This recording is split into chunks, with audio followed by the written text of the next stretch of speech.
Well, good afternoon, everybody. We are lighting the candle, a world that works, and I am Bill Carell. I can't tell you how excited I am to be here today. This is an extraordinary day for me.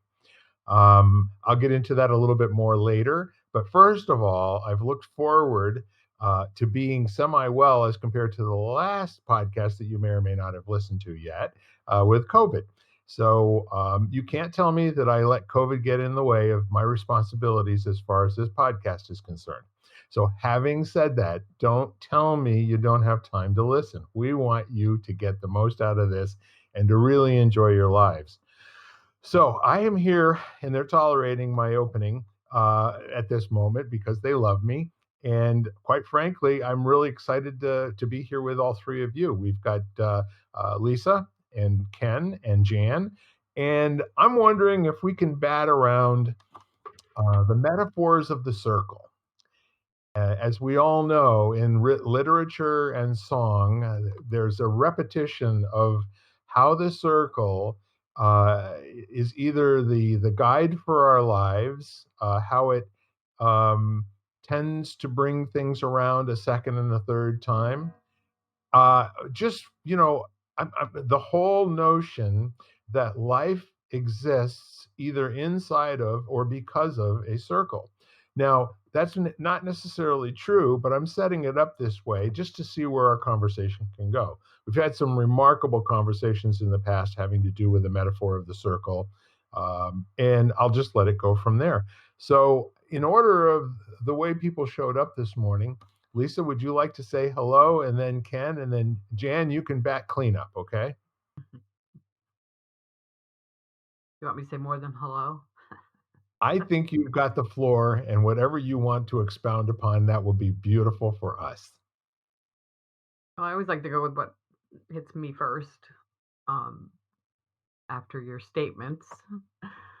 And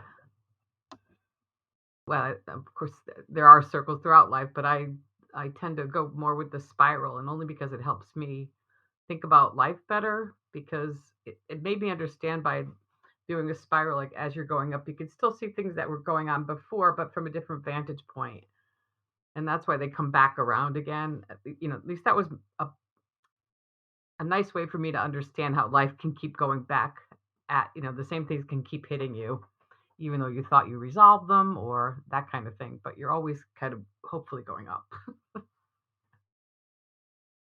I like it. The whole Taoist helix. It's something you can lose yourself in, in terms of reading about it and kind of expressing it. I mean, really, forever. You can never know it. You know what I mean?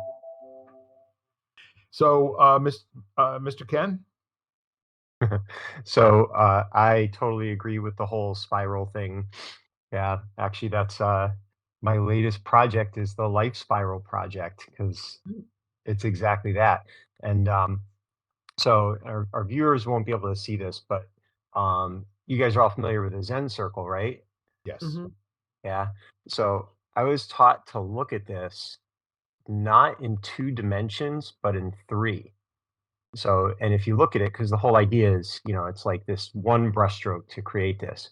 But if you look at it as if you're looking down on it, and you look at like kind of the end of the circle where it kind of tapers to a point, follow Mhm. it up. It's like it's rising into being. It's coming from what was below and it's coming up towards you.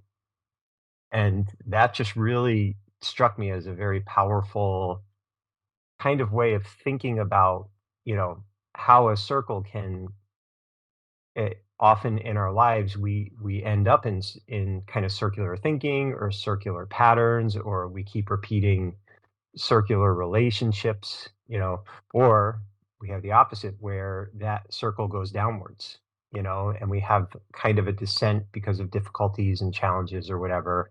So the question becomes exactly what Lisa was saying. How do we use the cycles, the circular cycles of life, and leverage that in a way where we spiral up? So if you were looking down on your life, there's actually elevation and evolution occurring. in the trajectory instead of just spinning in place, or, there will always be some of that and there will always be spiraling down. But in general, how can we create a sense of an upward spiral in our lives? So, Excellent. Miss Jan?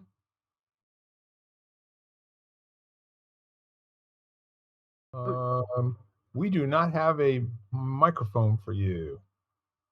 That's Okay. more better. there we Yeah, go. that's better. I was reminded of a chapter in my favorite book, which is called Broken Open by Elizabeth Lesser. And in it, she quotes a quote by Mother Teresa, which is, the problem with the world is that we draw the circle of our family too small. And in the chapter, she goes on to tell a personal story about something, and about how all of a sudden she realized she had to draw, we make the boundaries of our family. And I think I've always looked at my friends as my family in a lot of ways, because of some personal situations, and that, what would happen in the world if we actually thought of everybody as our family, or we drew that whole idea of family, if we expanded that out. So that was what came to my mind. Very interesting. It's a great way to potentially begin the process of dissolving tribalism. Or expanding it. So the notion of inclusion starts off with a presupposition that not everyone's included. And what if they are? What if the conversation is just on the wrong track? Interesting thing to look at, because if you look at family, community, the world, and I always love that generic term, the family of man, which means you don't have to know how many there are, because every minute one's leaving and one's coming on board. I mean, almost every second, actually, or maybe even many times a second. So the whole notion of a circular metaphor, I've loved all of the. I'll start in the 50s and 60s with singer songwriters using the notion of a merry-go-round, or Joni Mitchell's Circle Game, and the whole notion of painted ponies going up and down, which is not necessarily a specific circle within one plane. But if you think about the Earth, we all think that the Earth goes around in a circle because the sun is right where it is. It's hanging on a big string, and then the Earth is on a string that just kind of cycles around it. But the cool thing is it never makes a circle. It makes a helix. The sun is moving this way, through the universe, and the Earth never goes back to the exact same spot that it's ever been in before, ever. I know that to be true, 100%. So the point is, the whole idea of having a circle, is that something that people can use as an empowerment tool, the notion of a circle? Like, for instance, remember gathering the wagons in a circle back in the prairie days? That was how, before they went to bed every night, that they made sure that, wild animals, or, people that were unfriendly to them didn't come in and either make off with some food, or make off with somebody, or come in and attack them. And the other thing, the Harry Chapin, All My Life is a Circle. So if you use that as kind of a way to relate, it's a coin of the realm in terms of giving us some sense of the fact that we consider time not to be everywhere all at once. Our culture typically considers time to be something that moves in a linear fashion, through space. And it essentially, again, we never can dip our toe into the same river twice, because time does not stand still. So, as a tool of empowerment, the whole notion of the circle, the helix, the spiral, where does that become powerful to human beings in terms of relating to their family and their community? Because I really like that part of what we're talking about. First, I have to laugh because the circle game is my class song, and we just had our reunion. So you get men and women gathering, holding hands in a circle, singing Anybody, that song out loud. anybody Very cry? That's a I laugh or did, cry kind of a song for many people. and I just did a workshop on, I guess it was a week ago Sunday, talking about the cycle of creation, and she actually talked about that song. So it came up for me just like, a week and a half ago. So We're It's, probably it's singing it at the same time. it's amazing how something that is it's a notion. I mean, the whole idea of the circle isn't something that's necessarily visible, and it's something that we can immediately identify with and go, yeah, I get it, that's it. And I was thinking too how just gathering, it's so much better when you're in circle. I mean, we've done that in multiple places. I mean, it comes down to the simple fact of even, at a banquet, it's much easier to put people around a round table than one big long table. But we've done it, sure, wherever two or more are gathered, if you can go in circle and see each other's faces and just be in that circular energy. I mean, it's used so much and to great benefit, I think. I've taught classes where for a while I was teaching a chair mobility class called Ageless Grace, and we always did it in a circle. And it wasn't, like musical. Well, it could have been musical chairs, and the fact that we did play music, but the whole idea of seeing everyone, knowing everybody is seeing everyone's face versus seeing the backs of people. Sure. King Arthur's Round Table.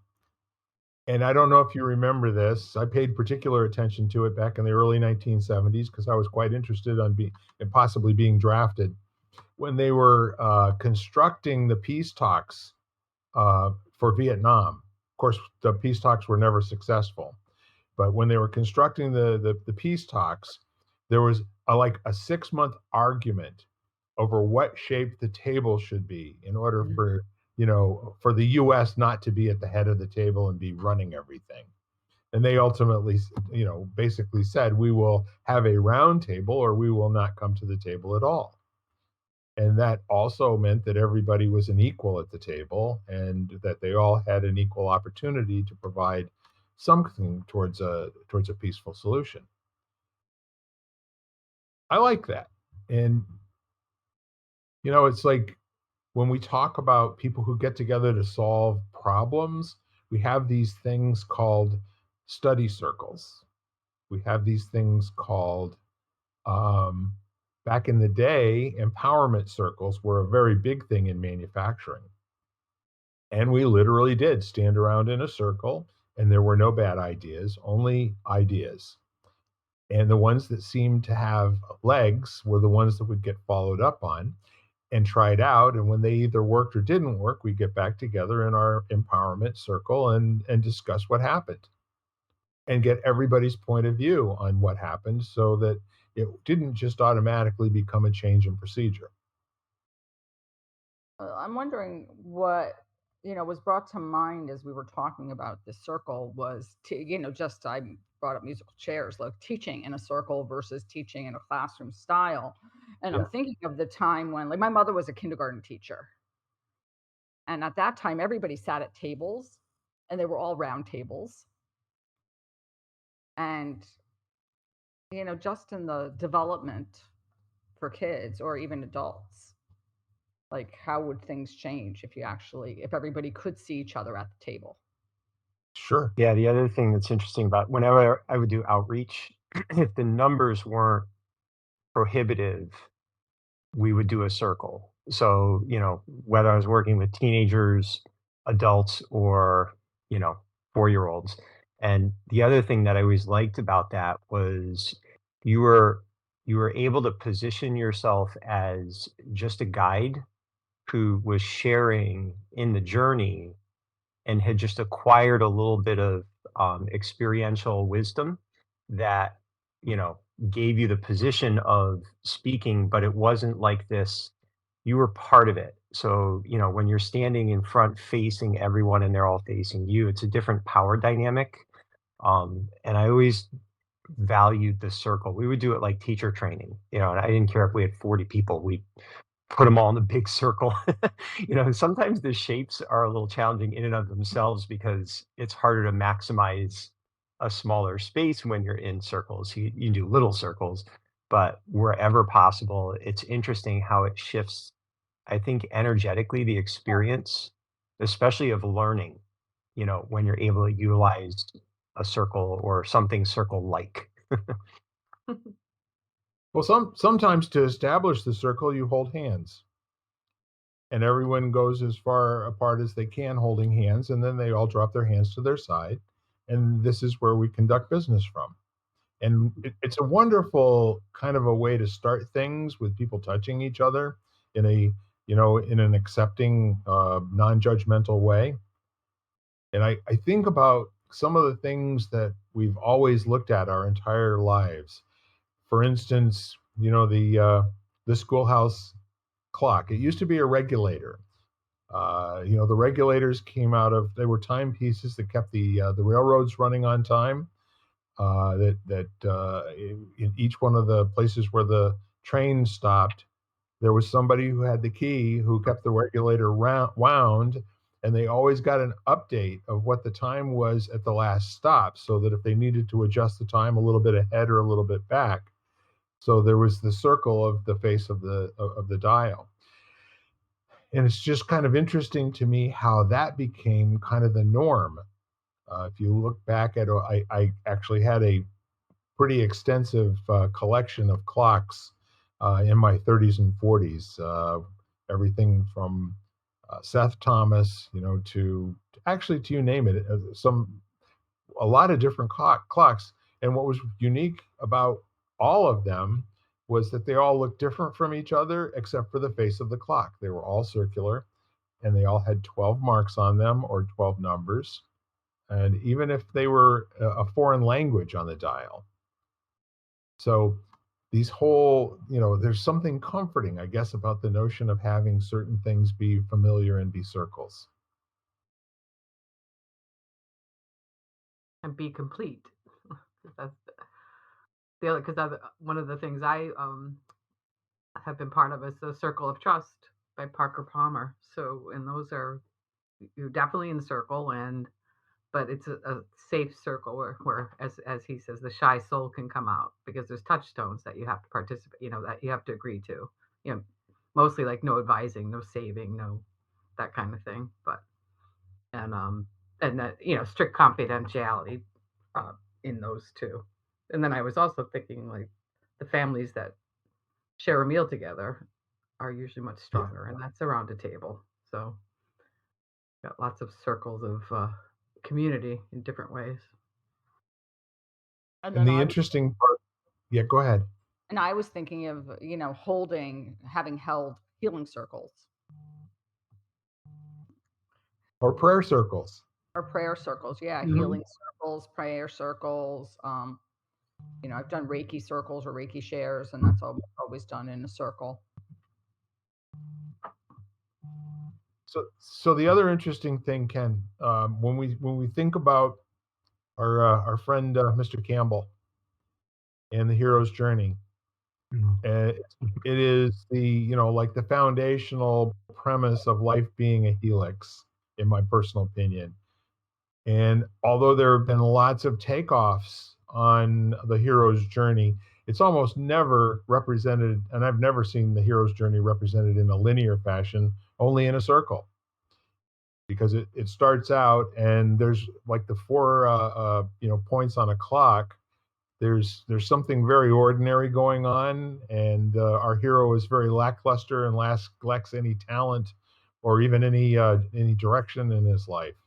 And then the next thing that comes is some kind of a breakdown or a call to action directly after that. And then once that happens, there's a choice on the part of the hero to rise to the challenge, even though he or she knows that they are no match for it. And then it takes them to this place where people use different language. Sometimes they talk about it being your innermost cave, but that place that is unknown to you, but usually full of fear. And other people call it going through the eye of the needle. That metaphor of making yourself, changing your shape so that you actually can go through the eye of a needle it's a great koan for being open to anything and fearing nothing while you're fearing everything. All of those things at the same time. So then there's the sword. There's always a sword. Sometimes it comes out of the stone easily. Sometimes the sword is thrust into our hero's hand, against their better judgment or accepting. And then the next thing you know, they get pretty good at the sword. Now, in some versions of the hero's journey, they get good at the sword and they become pretty much the best in the world, except for in some versions that hero dies and must be reborn. In other ones, they just get the prize. They might just get the bottle of elixir of life, which brings them full circle again back to where the world is stable and balanced, and there's no need for their superpowers any longer. They can just be a normal mortal until the next call to action. Now, Ken, you've done some particularly wonderful things with that. I ran through that, and there are many different interpretations, but I absolutely love what you've done in terms of making that into a strategy for people, to make up ways to live their lives. Yeah, and it's and it's interesting because we linked the momentum learning system, and the momentum teaching system to the hero's journey. And to me, one of the most interesting things about it is when you complete that circle, it really is a spiral because there's the return to the ordinary world, but you've been changed by your experiences in the extraordinary world and the challenges you faced and everything. So now you're moving forwards with a foot in each world, so you're bringing this value with you forwards. And it's so funny. This is such a relevant conversation to so much of the work we've done, because even when we work with teachers, we talk about learning loops and the idea of creating a closed system of experiential information so that you have something that you can recall. So for the student, if you leave it just kind of open-ended and there isn't some way for them to reflect back on that chunk of learning, it can get a little bit fuzzy, and it's not very actionable. So so we have a learning loop, but then at the end of it, we're always very clear that one of the things you need to do is at the end of the loop, you need to point them forwards. And the pointing forward is basically so you can stack these loops and turn them into the spiral.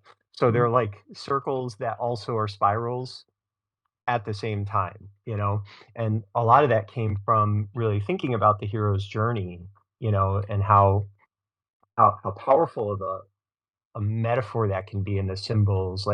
Another fun example was when we do a birthday party. Yeah. I mean, you saw them. They're just all customized, and and it was really, the whole idea was, let's make this child the hero of their own story. And we were so committed to it that at the beginning of the party, we'd stand them on a chair and put a cape around them. We literally put them in a cape. They were in their own extraordinary world that was of their own design, so they'd have this experience. And it was always kind of cool watching. I liked watching their connection to their family and friends, to that circle on the other side of that 2-hour experience. Kids are patting them on the back, they're thanking them. They've got this kind of glow to them. They've been changed, because it was the design of it was meaningful. So I guess that's the other thing is, when you think of the circles in your life, whether they're, a contained thing or a path you're following or something you're using like a flywheel to gain momentum, how conscious are you of the design? Because the purer the circle, the more powerful it is. You know, especially if you're thinking like a wheel. You drive your car on an oval, it doesn't work quite the same Mhm. as you know if it's circular. So yeah.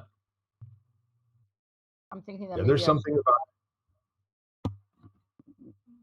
go ahead, Bill.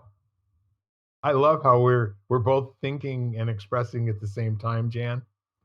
And the reason I love that is because every time I say, "And what have you got, Jan?" you always wow me. So, Oh, I was going to what have say you maybe got, I Jan? should have had, I was just going to say maybe I should have had like contacted Ken for my last birthday.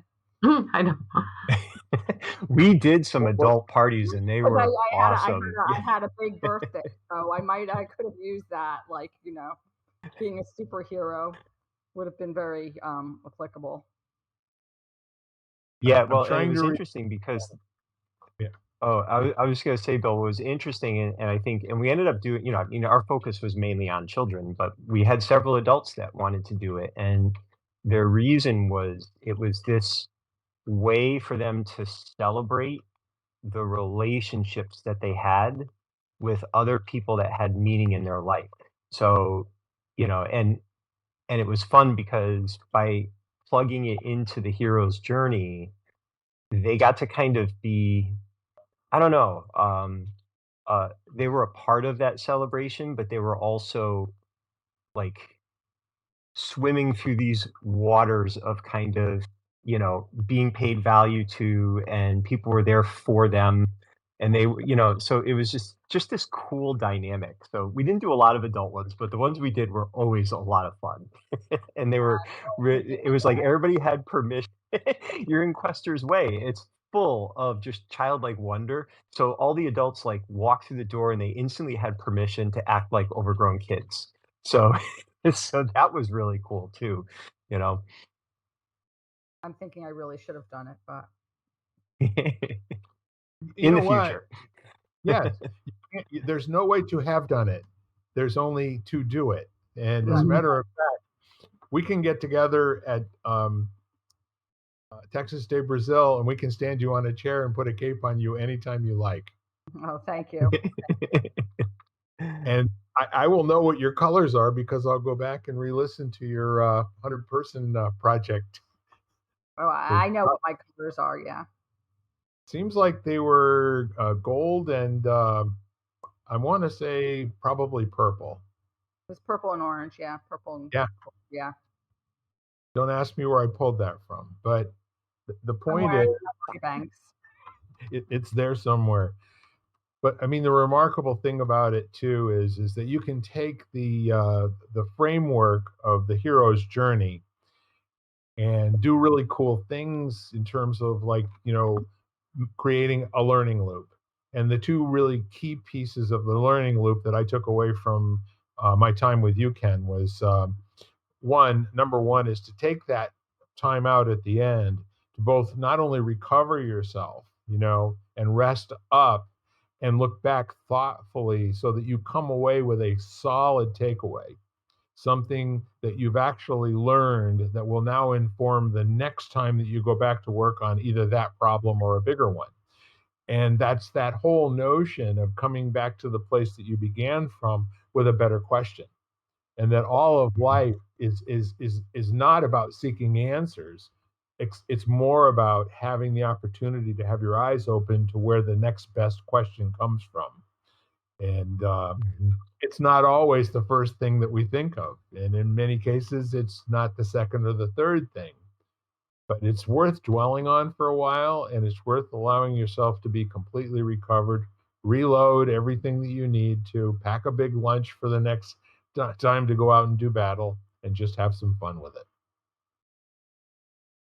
So, where else in our culture?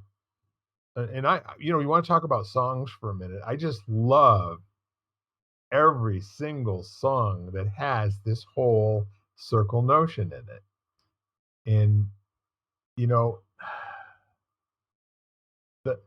The world we believe is round. It's round. It's roundish, right?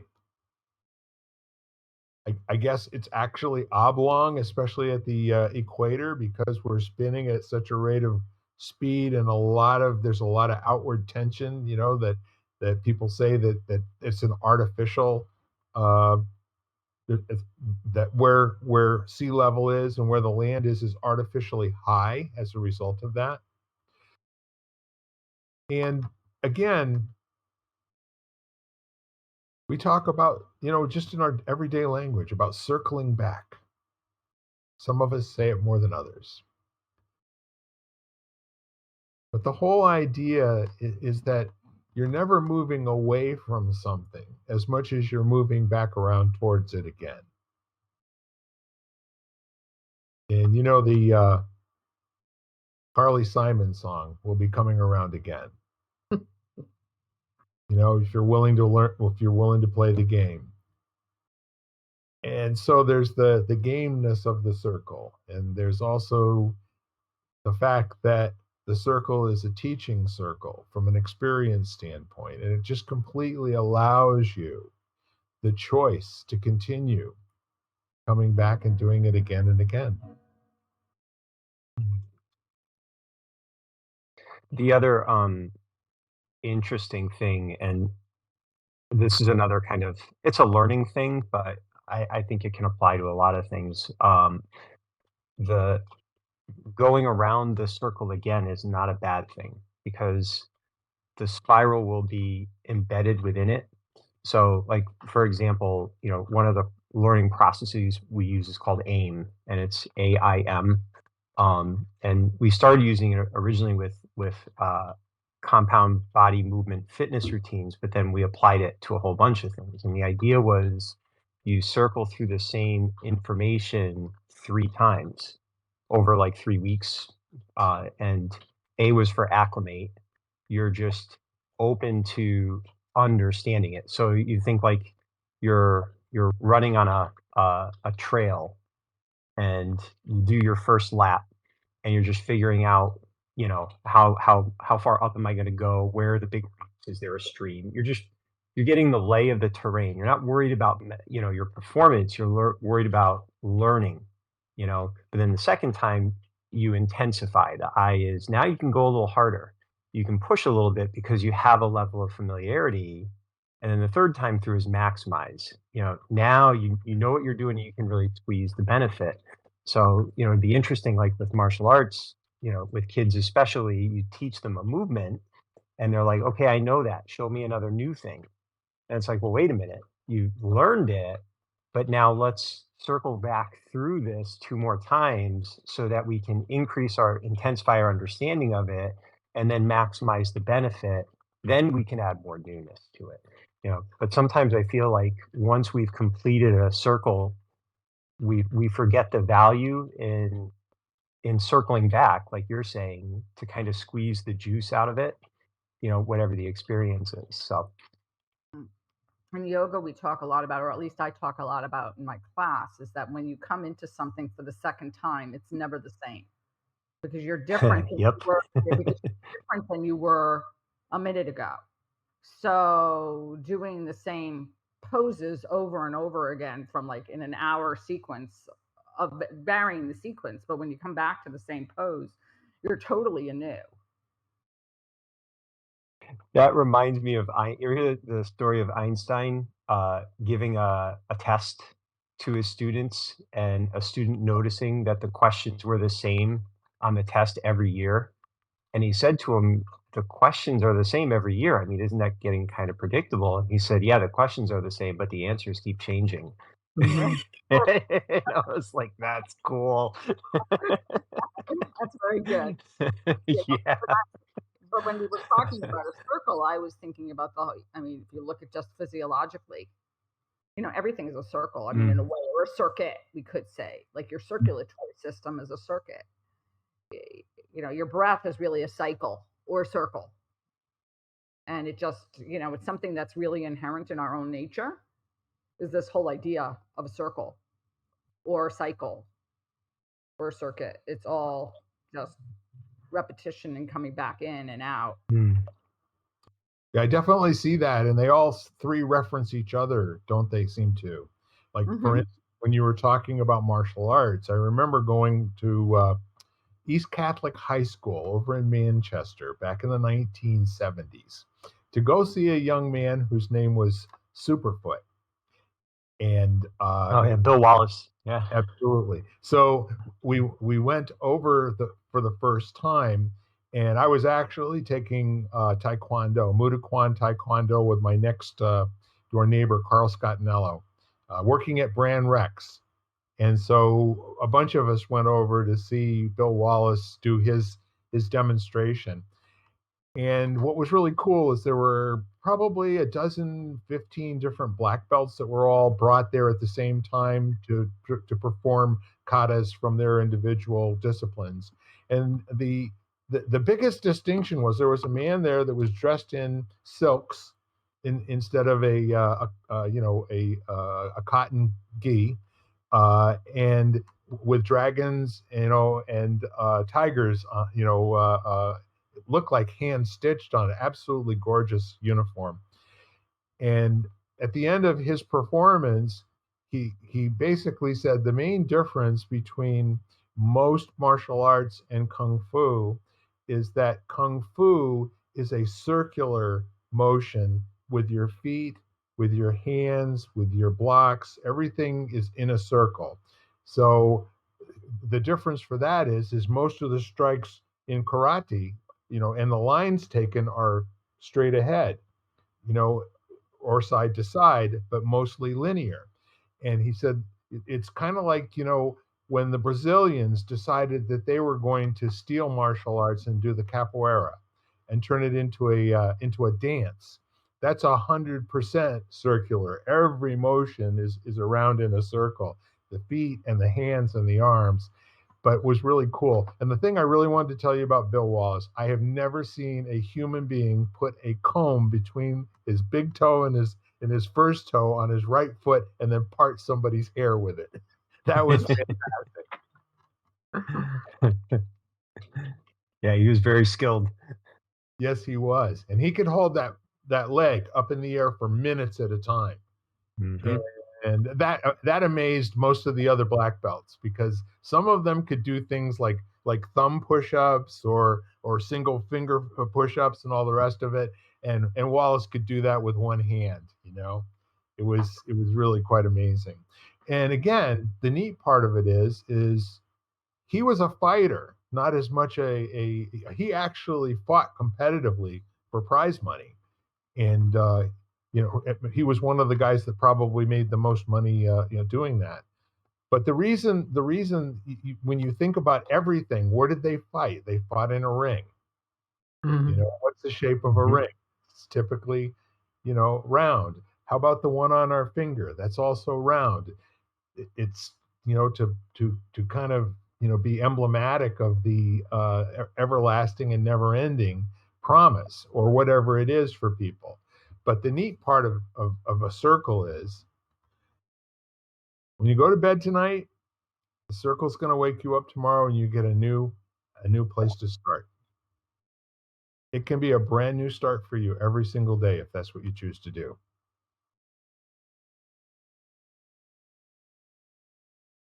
Yep. I was thinking of the Mobius strip too, because that's Yes. an interesting shape. What's inside goes outside again, and vice versa, or continual. The Mobius loop was what the 8-track tape was based on. It has one flip in it, and it gives you twice as much recorded space as you don't have to turn it over. It just continues to play and forever. And I'm not sure what Mobius means. It probably means continuous, or something of that nature. Good question. Let me look it up. So I want to come back to what Jan presents. We shall not cease from exploration. At the end of our exploring will be to arrive where we started and know the place for the first time. And I think that was a tongue-in-cheek know the place for the first time. More like experience the place for the first time and probably never know it. The more we think we know something, it almost seems like the less we are open to learning from wherever it is we are. Well, either that or the reverse. The more we know something, the more we realize that we don't know anything. There's that statement too. The more I learn, the more I realize I don't know a damn thing. Yeah, or the more I question, so therefore I don't, you know. Yeah. I mean, yes, Yeah, there it's are kind of the whole instances, but the Dunning-Kruger thing, that we're challenged with right now, and it's that ability to maintain a beginner's mind. Like the whole Dunning-Kruger thing is at the beginning, people are very comfortable saying, I don't know, but then once they start to learn about it, they quickly think the belief is that you know it, you're an expert. And that's the space where you actually don't know it. It's just new enough that your actual knowledge is disproportionate to your perceived knowledge on that thing. So you watch the YouTube video about whatever and you're like, now you're the expert in it. But then the real experts on the other side are very, very quick to say I don't know, because they've accumulated and acquired enough experiential wisdom to understand how much they has yet to unfold in front of them. So it's interesting, and that's one of the things you'd see that in the martial arts a lot. You had to be very cautious that the ego didn't, boot you out of a beginner's mind where, someone challenges your belief or your practice or whatever, and for a lot of people, they immediately go into their talking points. Well, it's this because of that, or I'm right because of this, that kind of thing, as opposed to, I never thought about it that way. That's interesting. And they're open to it and they ask questions. And maybe in the end, they choose not to agree, but they're receptive to the fact that, they know there's a lot they don't know, and they're comfortable in that space. All the greatest masters that I've worked with were like that.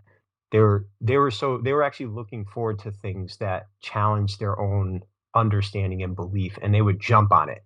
It's like, wait, go back. Tell me more about that. Actually would make you nervous because you're like, well, I don't really know. And they're like, no. There's something there. Maybe you do know. And they were going to pull it out of you because that was going to help them grow, and they weren't, there's no fear of that. It's really cool.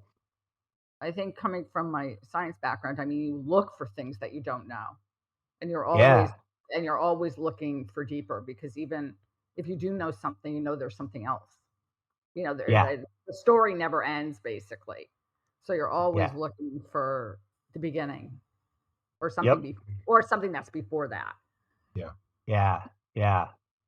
The other interesting aspect of the Dunning-Kruger effect has to do with people's self-valuation without any other information. And for especially over the last 25 years, where people have not had a competitive environment to operate in, I can tell you before 1975, if any, welcome back, Ken. I was just saying the Dunning-Kruger effect also had a lot to do with there not being physical rankings in school. For example, when I was in grammar school, all of our grades were published, in the form of a big red letter at the top of the page when they were handed back to us. So if you got an A, you got an A, and everybody in the class knew you got an A because the teacher was very careful to flash it. So the Dunning-Kruger effect, after years and years of not having any type of overt competition, was about people who just naturally believed that they were like in the top 5% of all people in any particular given area. And the neat part of it was when they actually tested people who had been trained or had expertise or would be, without doubt, at the top of their class in a particular area, they were the ones who didn't place themselves in the top 10% or the top 20%. They almost always undervalued their skill. Mhm. And the rest of the people, the 95%, all thought that they were 100% in the top 5%, when they might have been in the bottom 30%. But it didn't seem to make any difference to them. Yeah, it's a very interesting and very human, kind of phenomenon. Exactly. And it also demonstrates the value of having some sort of an objective measure as you go through life, so you actually do have some sort of an idea of where you are on the continuum, not necessarily in terms of competition with other people, but again, I always like that notion of being competition with the person you woke up as this morning, you know, that each day is going to give you more information and maybe give you an opportunity to be a better person than you were when you woke up this morning or when you went to sleep last night. So Mobius is actually the name of the man who discovered it. There you go. But Okay. That makes even sense. though they proved that they've shown that it existed prior to that, but he discovered it. I like that. We don't say invented as much as we used to, do we? No, we're still learning. Yeah. Go back again. Go back. Unbelievable. I think there's just so much lack of wonder today because there's so much available on the internet. And I used to say this back in the 1990s, while I was a fledgling IT business owner coming up through that period of time. And I always said that we need to be training the thought process of our children not to memorize things and know anything, but to be really, really, really good at going and finding answers, even when they flew in the face of what they already believed. Yeah. Well, I remember spending a lot of time, quote unquote, like exploring. Like it was just like imagination was really stressed or cultivated. Yes. And so that whole idea of being creative Yeah. and exploring and basically, literally like playing in dirt or whatever, but, creating kingdoms or whatever you did without any sort of necessarily any material objects to do it with. Like you had to look for it to find, to be able to build it. Exactly. So do you remember, you may or may not remember this, there was an ad campaign when we went from dial-up internet to when it was first either DSL or from DSL to cable. When cable gave us this amazing amount of bandwidth, like 768K, right? Like, I mean, forget about that today. That's like one chocolate chip cookie today. But the ad was this guy who's, and all of a sudden he looks up and he goes, "I finished the internet."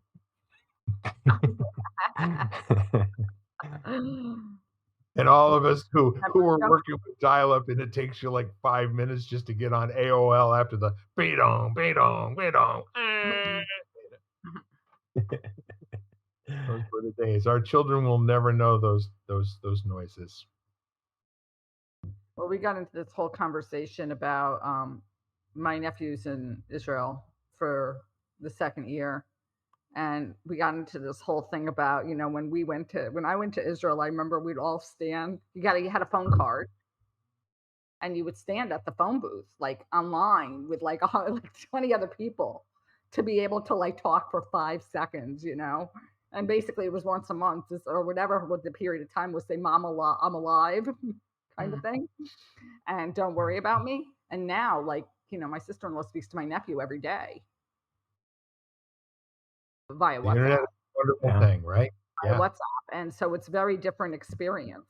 That and airmail letters, versus like Yeah. email, the old email blue. If you remember blue email letters. Mm-hmm. Blue email letters. I was also thinking like years ago, and that, like Ken was saying, like sometimes the numbers are prohibitive of creating circles, but then you would do the smaller circles. They'd break you up into smaller groups, and then you'd sit in a circle. And now I'm thinking today we have Zoom. That's right. And I thought that same thing. And we are basically in a circle. Mm-hmm. And if the circle gets too big and it's more than one page, what do? We have breakout rooms to have Mhm. smaller circles. Yeah. Yep. Yep. Same. It's kind of a remarkable thing. And I actually think that there's at least for me, when I think about it, it's comforting. You know, it really feels, it kind of feels like George Carlin would say, it's like home, you know, home, right? The good home, where everything works and everybody has enough. And there's no fighting and squabbling. That home. And that's kind of what circles are for me. Circles, cycles, circuits, all of that, you know.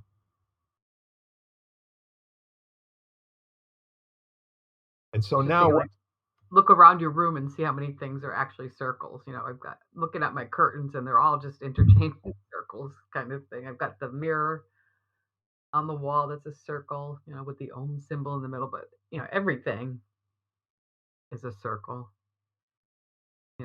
Plates, cups, everywhere.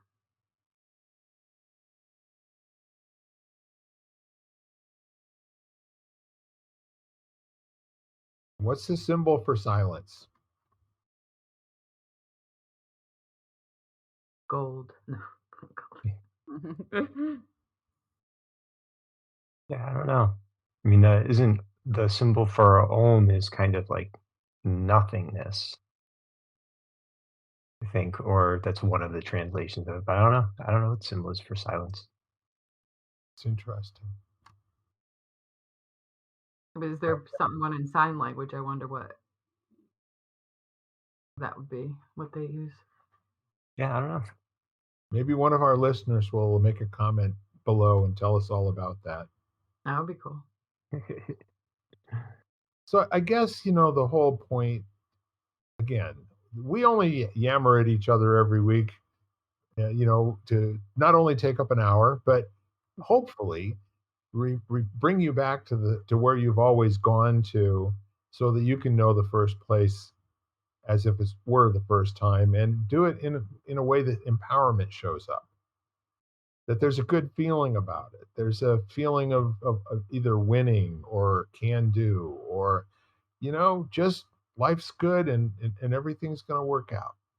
It's going to be okay.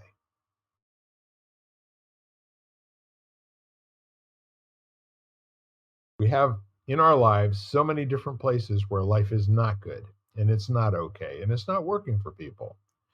However, we can bring minutes into those situations where it is good and it does work and it is okay.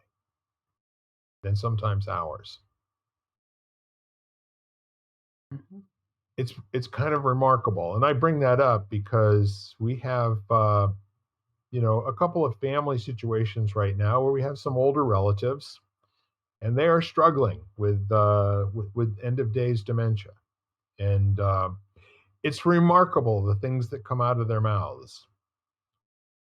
And it's like I was talking to my younger sister, whose birthday it is today, as a matter of fact, and she was talking about her beautiful husband. They've been married to each other for 29 years, and he's quite a bit older than she is, and he's struggling at the moment. And there are times when he is not fully in touch with who she is or where they are, and he'll just come out with the strangest things. It's like, his language escapes him at times, and he'll say some words that mean something to him in his reality, and she really has to play Inspector Clouseau to figure out what the dickens he's actually talking about. And he said one of the things, they have this deal where she goes to the store and brings him a cookie that's in a plastic wrapper, and she hands it to him, and then he eats the cookie. And well, yesterday he came out with bite, or bite me, and she goes, what are you talking about? And she looked at it, and the plastic wrapper was over the cookie and he couldn't get at it. Oh. So the next thing he says is, "You're not very smart sometimes."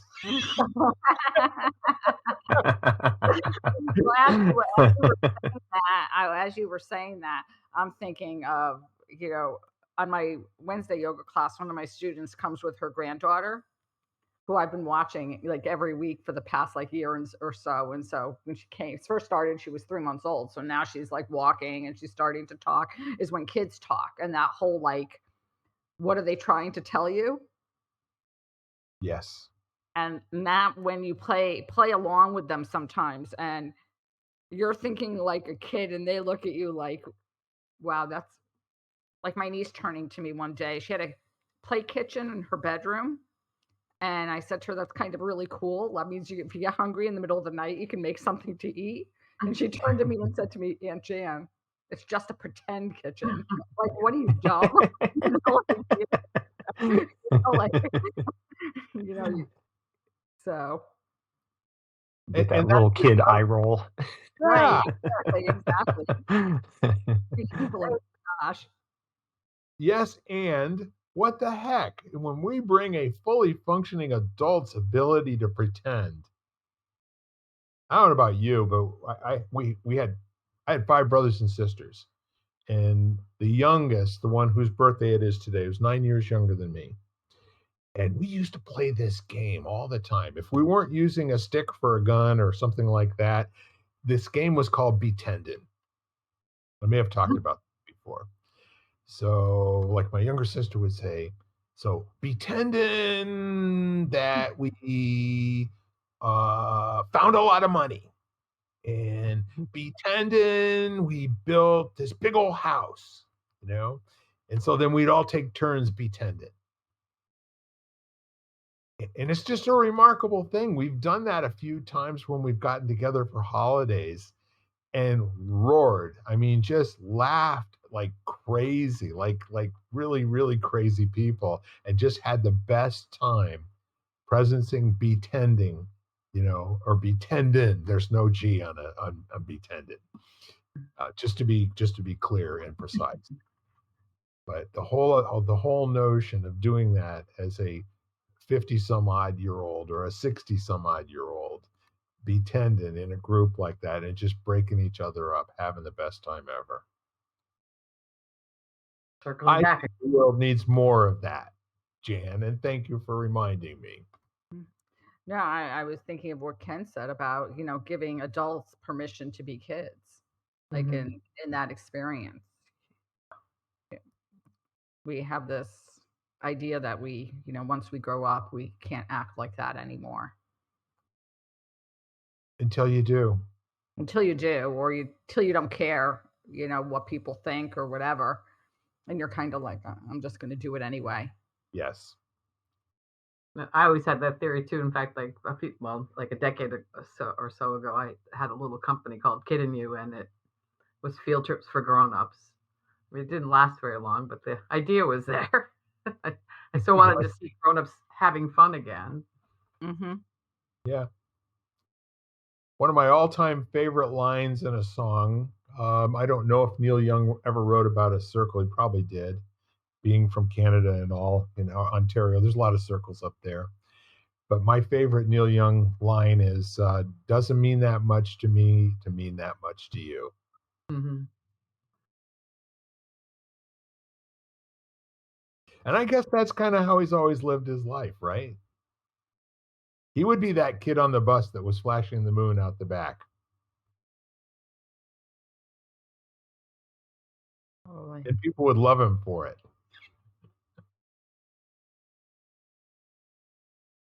Oh man. Oh, yeah. In his reprise. I don't know if you're big Neil Young fans or not, but Harvest Moon is a really, really great retrospective in several areas. And I don't know, it's 24 and so much more. Now, do you know the story about that? When he bought the ranch, and there was a caretaker that was there that was in his 50s, but 50 back in 1967 or 68 was fairly old, you know? And so he had a wrinkled face and all the rest of it. And Neil got a lot of time to just have conversations with him and, you know, really get into, I'm a lot like you were, you know, why are you out here taking care of this ranch? Because, you know, at the end of the day, we both think a lot alike, you know, and maybe I can live my life and live alone in a paradise that makes me think of two.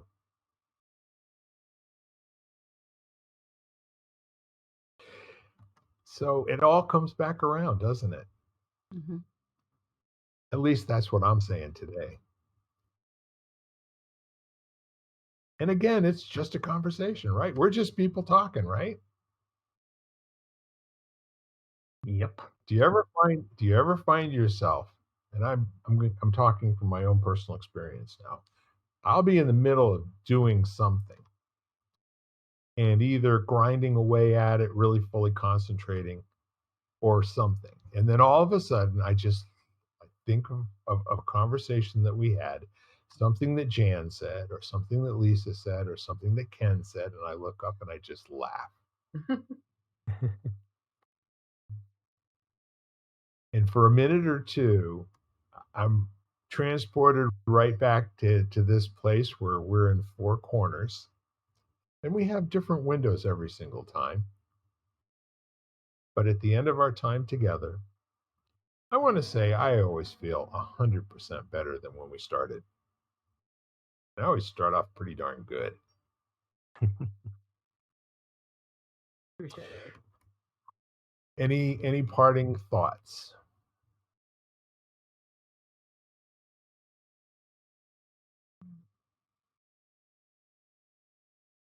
Go be in circle somewhere. Except don't get caught in the mental circle, as I call it, the mental cul-de-sac No. or the emotional sack, where it just, you know, you're repeating the same story in your head all the time. I like that. Transform that circle into a spiral. That's right. That works really well when you paint yourself into a corner. So anyhow, just to remind you and to reinforce and to consolidate, we are lighting the candle, a world that works. And it's been our pleasure to have a conversation on your behalf. And hopefully something we've said today will resonate with you, that maybe during the course of the week, you'll just look up and smile and go, those rascals. Until next time, thanks for listening. And thanks for keeping us at this. We love you. Bye-bye. Bye-bye. Bye for now. You've been listening to Lighting the Candle, a world that works, part of the Exvadio Podcast Network. You can catch us each week, as well as the rest of the network, at exvadio.com/podcasts, as well as the Apple Podcasts app, Google Podcasts, Spotify, iHeartRadio, Stitcher, Audible, Amazon Music, and wherever you find podcasts.